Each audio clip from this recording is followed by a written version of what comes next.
2017 সালে প্রেসিডেন্ট হয়েই Donald Trump যুক্তরাষ্ট্রের বাণিজ্য নীতিতে বড় পরিবর্তন আনেন। বাণিজ্যকে চাপ প্রয়োগের কৌশল হিসেবে ব্যবহার শুরু করেন। এর বড় কারণ ছিল চীন ও রাশিয়ার সঙ্গে প্রতিযোগিতা। দ্বিতীয় দফায় প্রেসিডেন্ট হওয়ার পর ট্রাম্প 2025 সালে 2 এপ্রিল নির্বাহী আদেশ জারি করে পারস্পরিক শুল্ক নীতি চালু করেন।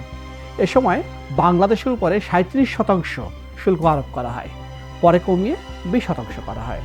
2026 সালের 9 ফেব্রুয়ারি বাংলাদেশ যুক্তরাষ্ট্রের সঙ্গে একটি বাণিজ্য চুক্তি সই করে। তখন দায়িত্বে ছিল ডক্টর মোহাম্মদ ইউনূসের নেতৃত্বে অন্তর্বর্তী সরকার। এই চুক্তিটি করা হয় তার সরকারের মেয়াদ শেষ হওয়ার ঠিক 3 দিন আগে। আর এর ঠিক 11 দিন পর 20 ফেব্রুয়ারি যুক্তরাষ্ট্রের সুপ্রিম কোর্ট পারস্পরিক শুল্ক বাতিল করেন। কারণ নির্বাহী আদেশ দিয়ে এত বড় ও দীর্ঘমেয়াদী শুল্ক ব্যবস্থা নেওয়ার ক্ষমতা মার্কিন প্রেসিডেন্টের নেই। কিন্তু বাংলাদেশ তো এর আগেই দ্বিপক্ষীয় চুক্তি করে ফেলেছে, আর তাতে শুল্ক মাত্র 1% কমে ঠিক হয় 19%। প্রশ্ন হচ্ছে, এই 1%-এর বিনিময়ে কি পেল বাংলাদেশ, আর কি দিল? এতে বাংলাদেশে কতটা লাভ, কি ক্ষতি? প্রাইম ব্যাংক অর্থনীতি অনর্থনীতির আজকের বিষয়, বাংলাদেশ যুক্তরাষ্ট্র বাণিজ্য চুক্তিতে আসলে কি আছে।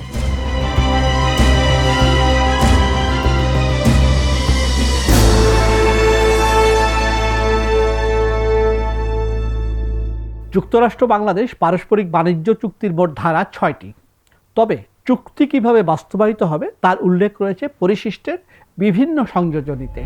পরিষ্কার করে বলা আছে এসবই চুক্তিরই অংশ। চুক্তির প্রথম ধারা অনুযায়ী বাংলাদেশ যুক্তরাষ্ট্রের পণ্যের উপর নির্ধারিত শুল্ক বসাবে ও কোনো কোটা দেবে না। যুক্তরাষ্ট্র বাংলাদেশের পণ্যের উপর নির্ধারিত হারে শুল্ক বসাবে, তবে সব পণ্য শুল্কমুক্ত হবে না। অনেক পণ্যেই স্বাভাবিক শুল্কের সঙ্গে সর্বোচ্চ 19% পর্যন্ত বাড়তি শুল্ক থাকবে। এর বদলে বাংলাদেশ যুক্তরাষ্ট্র থেকে আসা পণ্যের উপরে আমদানি শুল্ক ধাপে ধাপে কমাবে। যেমন কিছু পণ্যে চুক্তি চালুর দিন থেকেই শুল্ক শূন্য হবে, কিছু পণ্যে 5 বা 10 বছরের মধ্যে শুল্ক শূন্য করতে হবে। চুক্তির একটি গুরুত্বপূর্ণ বিষয় মেধাস্বত্ব। বাংলাদেশকে মেধাস্বত্বের শক্ত সুরক্ষা দিতে হবে। এজন্য মামলা, শাস্তি ও সীমান্তে পণ্য আটকানোর ব্যবস্থা রাখতে হবে। অনলাইনেও নকল বা চুরি ঠেকাতে হবে। বিশেষ করে কপিরাইট ও ট্রেডমার্ক চুরির বিরুদ্ধে কঠোর ব্যবস্থা নিতে হবে। আবার বাংলাদেশ এমন নিয়ম করতে পারবে না যাতে মার্কিন সেবা প্রতিষ্ঠানগুলো দেশীয় বা অন্য বিদেশি প্রতিষ্ঠানের তুলনায় কম সুযোগ পায়। পুরো চুক্তিতে যুক্তরাষ্ট্র একাধিকবার হুমকি দিয়েছে যে শর্ত না মানলে তারা চুক্তি বাতিল করবে এবং আগের দেওয়া বাড়তি শুল্ক আরোপ করবে। প্রথম হুমকি ডিজিটাল বাণিজ্য ও প্রযুক্তি নিয়ে। যেমন যুক্তরাষ্ট্রের ডিজিটাল কোম্পানির বিরুদ্ধে বৈষম্যমূলক কর বসানো যাবে না। সীমান্ত পেরিয়ে নিরাপদের ডেটা আদান প্রদানের সুযোগ রাখতে হবে। সাইবার নিরাপত্তা বিষয়ে যুক্তরাষ্ট্রের সঙ্গে কাজ করতে হবে। যুক্তরাষ্ট্রের স্বার্থ ক্ষতিগ্রস্ত হয় এমন কোনো দেশের সঙ্গে আলোচনা ছাড়া ডিজিটাল বাণিজ্য চুক্তি করা যাবে না। এই শর্ত না মানলে চুক্তি বাতিল করে পুরনো শুল্ক হার ফিরিয়ে আনবে তারা। গুরুত্বপূর্ণ হচ্ছে অর্থনৈতিক ও জাতীয় নিরাপত্তা সংক্রান্ত ধারাটি। চুক্তিতে আছে যুক্তরাষ্ট্র নিজের অর্থনৈতিক বা জাতীয় নিরাপত্তার কারণে কোনো বাণিজ্যিক ব্যবস্থা নিলে বাংলাদেশকে তা জানাবে। তারপর বাংলাদেশ নিজের আইন মেনে যুক্তরাষ্ট্রের মতো একই ধরনের ব্যবস্থা নেবে। বাংলাদেশে থাকা তৃতীয় দেশের কোনো কোম্পানি যদি খুব কম দামে পণ্য রপ্তানি করে, যুক্তরাষ্ট্রের বাজার বা রপ্তানি ক্ষতিগ্রস্ত করে, তাহলে বাংলাদেশকে এর বিরুদ্ধে ব্যবস্থা নিতে হবে। এ বিষয়ে যুক্তরাষ্ট্র বাংলাদেশকে তথ্য দেবে। এরপরই দ্বিতীয় হুমকি। এতে বলা হয়েছে যুক্তরাষ্ট্র বাংলাদেশের সঙ্গে প্রতিরক্ষা বাণিজ্য সহজ করতে কাজ করবে। তবে বাংলাদেশ যদি কোনো অবাজার অর্থনীতির দেশের সঙ্গে এমন চুক্তি করে যাতে যুক্তরাষ্ট্রের সঙ্গে চুক্তি দুর্বল হয়, তাহলে যুক্তরাষ্ট্র চুক্তি বাতিল করে আগের পারস্পরিক শুল্ক ফিরিয়ে আনতে পারবে। প্রশ্ন হচ্ছে, অবাজার অর্থনীতি বা নন মার্কেট ইকোনমির দেশ কারা? যুক্তরাষ্ট্রের বাণিজ্য মন্ত্রণালয় বলছে, নন মার্কেট ইকোনমি হচ্ছে যেখানে পণ্যের দাম পুরোপুরি বাজারের নিয়মে ঠিক হয় না। এসব দেশের একটি তালিকাও আছে, যেমন অ্যাঙ্গোলা, আর্মেনিয়া, আজারবাইজান, বেলারুশ, চীন, জর্জিয়া, কিরগিজ প্রজাতন্ত্র, Laos, Moldova, Russia, Tajikistan, Turkmenistan, Uzbekistan এবং ভিয়েতনাম। এসব দেশের সঙ্গে বাণিজ্য চুক্তি করলে যুক্তরাষ্ট্র তা মানবে না, অর্থাৎ বাংলাদেশের স্বাধীন সিদ্ধান্ত নেওয়ার ক্ষমতা কমল। এই ধারার কারণেই কি রাশিয়ার কাছ থেকে তেল কিনতে যুক্তরাষ্ট্রের অনুমোদন লাগছে? এখানে আরেকটি অনুচ্ছেদ আছে, যেমন বাংলাদেশ এমন কোনো দেশ থেকে পারমাণবিক চুল্লি, জ্বালানি রড বা সমৃদ্ধ ইউরেনিয়াম কিনবে না যে দেশ যুক্তরাষ্ট্রের গুরুত্বপূর্ণ স্বার্থকে ঝুঁকিতে ফেলে। তবে দুটি ছাড় আছে, যেমন যদি বিকল্প সরবরাহকারী না থাকে অথবা আগে যদি অন্য চুক্তি থেকে থাকে। রাশিয়ার সঙ্গে রূপপুর চুক্তি আগেই করা আছে, কিন্তু ভবিষ্যতে এ ধরনের দেশের সঙ্গে বাংলাদেশ আর চুক্তি করতে পারবে না। চুক্তির পঞ্চম ধারার বিষয় বাণিজ্যিক বিবেচনা। এ নিয়ে বলা হয়েছে বাংলাদেশে খনিজ, জ্বালানি, বিদ্যুৎ, টেলিযোগাযোগ, পরিবহন ও অবকাঠামো খাতে মার্কিন বিনিয়োগকারীরা সমান সুযোগ পাবে। প্রয়োজনে যুক্তরাষ্ট্রের এক্সিম ব্যাংক ও ডিএফসির মতো প্রতিষ্ঠান এখানে অর্থায়ন করবে। আবার বাংলাদেশে এমন বিনিয়োগে সহযোগিতা করবে যা যুক্তরাষ্ট্রের নতুন চাকরি তৈরি করে। যুক্তরাষ্ট্রের একমাত্র অঙ্গীকারের কথা এর পরের অনুচ্ছেদেই আছে, আর এটি বস্ত্র ও পোশাক নিয়ে। যেমন তারা বাংলাদেশের নির্দিষ্ট বস্ত্র ও পোশাক পণ্য শূন্য বা কম শুল্কে প্রবেশ করতে দেবে, তবে কিছু শর্ত মানতে হবে। যেমন বাংলাদেশ যুক্তরাষ্ট্র থেকে যত বেশি তুলা, কাপড় বা মানব সৃষ্ট তন্তু আমদানি করবে সেই ভিত্তিতেই সুবিধার পরিমাণ ঠিক হবে। এতে অবশ্য উৎফুল্ল হওয়ার বড় কারণ নেই, কারণ বাংলাদেশের তুলা আমদানির 40% আসে আফ্রিকার দেশগুলো থেকে, প্রায় 25% আসে ব্রাজিল থেকে, 15% ভারত থেকে, যুক্তরাষ্ট্র থেকে আসে মাত্র 7%। যুক্তরাষ্ট্রের তুলা অন্যদের তুলনায় 10 থেকে 20% বেশি দামি, এর সঙ্গে পরিবহন খরচও আছে। আবার বাংলাদেশের মোট পোশাক রপ্তানির প্রায় 19% যায় যুক্তরাষ্ট্রে। সুতরাং শুধু যুক্তরাষ্ট্রের বাজারের জন্য আলাদা দামি তুলা ব্যবহার করে অন্য বাজারে সস্তা তুলা ব্যবহার করা বাস্তবে কঠিন। এতে রপ্তানির অল্প কিছু সুবিধা মিললেও বাংলাদেশের পোশাক শিল্পের মূল প্রতিযোগিতা শক্তি কমে যেতে পারে। এবার যুক্তরাষ্ট্রের তৃতীয় হুমকির কথা বলি। যেমন বলা হয়েছে, চুক্তি থাকলেও অন্যায্য বাণিজ্য, হঠাৎ আমদানি বৃদ্ধি, অর্থনৈতিক বা জাতীয় নিরাপত্তার কারণে অতিরিক্ত শুল্ক বসানো যাবে। আর যুক্তরাষ্ট্র যদি মনে করে বাংলাদেশ এই চুক্তির কোনো ধারা মানেনি, তাহলে তারা সম্ভব হলে আগে বাংলাদেশের সঙ্গে আলোচনা করবে, সমাধান না হলে আগের পারস্পরিক শুল্ক হার ফিরিয়ে আনতে পারবে। চুক্তি কি বদল বা বাতিল করা যাবে? দুটোই করা যাবে। চুক্তি বদলাতে হলে দুই পক্ষকে লিখিতভাবে রাজি হতে হবে এবং আগের সুবিধা কমানো যাবে না। আর যে কোনো পক্ষ লিখিত নোটিশ দিলে 60 দিন পর বা দুই পক্ষ সম্মত হলে অন্য কোনো তারিখে চুক্তি বাতিল কার্যকর হবে। আগেই বলেছি, চুক্তির পরিশিষ্টে যে সংযুক্তি দেওয়া হয়েছে তা চুক্তিরই অংশ। এখানে রয়েছে গুরুত্বপূর্ণ কিছু সংযুক্তি। অশুল্ক বাধা ও সংশ্লিষ্ট বিষয় যে সংযুক্তি, তার শিরোনাম হচ্ছে স্পেসিফিক কমিটমেন্টস বা নির্দিষ্ট অঙ্গীকারসমূহ। অর্থাৎ কোন পক্ষ কী করবে, কত সময়ের মধ্যে করবে বা কোন নিয়ম মানবে তার স্পষ্ট অঙ্গীকার। আমরা জানি কোনো আইনে বা চুক্তিতে ইংরেজিতে শ্যাল কথার অর্থ হচ্ছে তা বাধ্যতামূলক, অর্থাৎ মানতেই হবে। উইল লেখা থাকলে সেটা হবে ইচ্ছাধীন বিষয়। এই চুক্তিতে শ্যাল কথাটি আছে মোট 179 বার, আর উইল মাত্র 3 বার।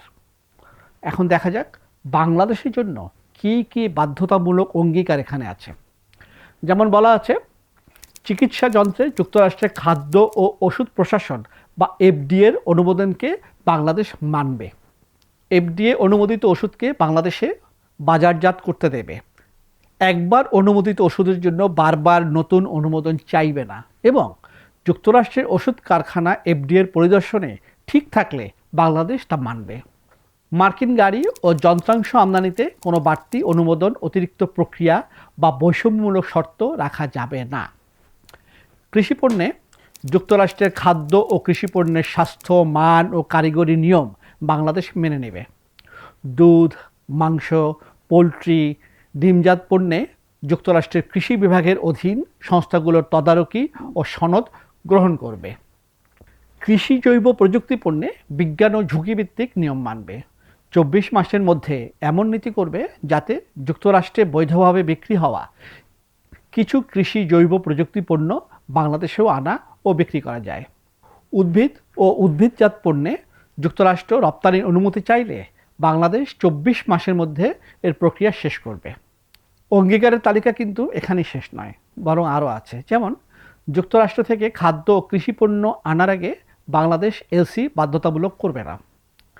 বাংলাদেশ 12টি আন্তর্জাতিক মেধাস্বত্ব চুক্তিতে যোগ দেবে। এর মধ্যে আছে Berne convention, Budapest treaty, Hague agreement, Madrid protocol, Marrakesh treaty, Paris convention, patent cooperation treaty, patent law treaty, Singapore treaty, UPOV, WIPO copyright treaty এবং WIPO performance and phonograms treaty. বিমা খাতে বাংলাদেশ বাধ্যতামূলক রিইন্স্যুরেন্স ব্যবস্থা তুলে নেবে, অর্থাৎ মার্কিন বিমা কোম্পানিকে বাধ্যতামূলকভাবে 50% ব্যবসা বাংলাদেশের সাধারণ বিমা কর্পোরেশনকে আর দিতে হবে না। তেল, গ্যাস, বিমা ও টেলিযোগাযোগ খাতে মার্কিন বিনিয়োগের বিদেশি মালিকানা সীমা শিথিল করবে। বিনিয়োগের টাকা আনা নেওয়ার অনুমোদন সহজ, দ্রুত ও স্বচ্ছ করবে। মার্কিন কোম্পানিগুলোর বকেয়া পাওনা দ্রুত পরিশোধ করবে। দুর্নীতি ঠেকাতে শক্তিশালী আইন করে তা কঠোরভাবে প্রয়োগ করবে। সরকারি কর্মকর্তাদের আচরণবিধি বানাবে। স্বাধীন দুর্নীতি দমন প্রতিষ্ঠানকে শক্তিশালী করবে। বাংলাদেশ শ্রম আইন সংশোধন করবে। ইউনিয়ন গঠনের 20% সদস্যের শর্ত কমাবে। ইউনিয়ন সদস্যদের ব্যক্তিগত তথ্য চাওয়ার শর্ত সীমিত করবে। শ্রমিকদের কালো তালিকা করাকে অন্যায্য শ্রমচর্চা হিসাবে মানবে। ধর্মঘটের অধিকারের উপর বাধা কমাবে। অবৈধ ধর্মঘটের জন্য জেলসহ কঠোর শাস্তি কমাবে। ইপিজেডের শ্রমিকদের সংগঠন করার স্বাধীনতা ও যৌথ দর কষাকষির অধিকার নিশ্চিত করবে। 2 বছরের মধ্যে ইপিজেডগুলোকে বাংলাদেশ শ্রম আইনের আওতায় আনবে অথবা ইপিজেড শ্রম আইন ব্যাপকভাবে সংস্কার করবে। ইপিজেডে ধর্মঘটের অধিকারের উপর অযৌক্তিক বাধা দূর করবে। বৈধ ইউনিয়ন কার্যক্রম ও প্রতিবাদে অংশ নেওয়ার কারণে পোশাক শ্রমিক ও শ্রমিক নেতাদের বিরুদ্ধে করা বিচারাধীন মামলা নিষ্পত্তি বা প্রত্যাহার করবে। 2023 সালের ন্যূনতম মজুরি আন্দোলন সংক্রান্ত মামলাও এর মধ্যে থাকবে। 3 বছরের মধ্যে ন্যূনতম মজুরি পর্যালোচনা করবে এবং এরপর প্রতি বছর তা অব্যাহত রাখবে। অঙ্গীকারের তালিকা কিন্তু এখানেই শেষ নয়, আরও অনেক কিছু আছে। যেমন অবৈধ কাঠ কাটা ও বন থেকে পাওয়া পণ্যের অবৈধ বাণিজ্য ঠেকাবে। বন ব্যবস্থাপনা পরিকল্পনা ও গাছ কাটার অনুমতিপত্র অনলাইনে প্রকাশ করবে। অবৈধ, অঘোষিত ও অনিয়ন্ত্রিত মাছ ধরা এবং অতিরিক্ত মাছ ধরায় সহায়ক ভর্তুকি বন্ধ করবে।